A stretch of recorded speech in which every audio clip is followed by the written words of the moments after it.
Le vote de l'accord de pêche s'inscrit dans la dynamique de relance du partenariat entre le Maroc et l'Union européenne.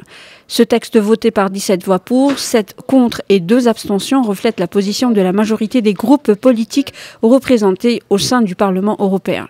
Il s'agit là d'une suite logique des développements positifs récents dans le partenariat stratégique qui lie le Maroc à l'Union européenne, notamment l'adoption à une écrasante majorité la semaine dernière en plénière à Strasbourg de l'accord agricole qui étend les préférences tarifaires aux produits originaires des provinces du sud du royaume.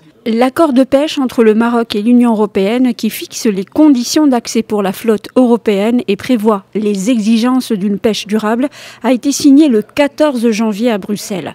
Cet accord couvre la zone de pêche s'étendant du parallèle 35 jusqu'au parallèle 22, à savoir du Cap Spartel dans le nord du royaume jusqu'au Cap Blanc dans le sud du Maroc.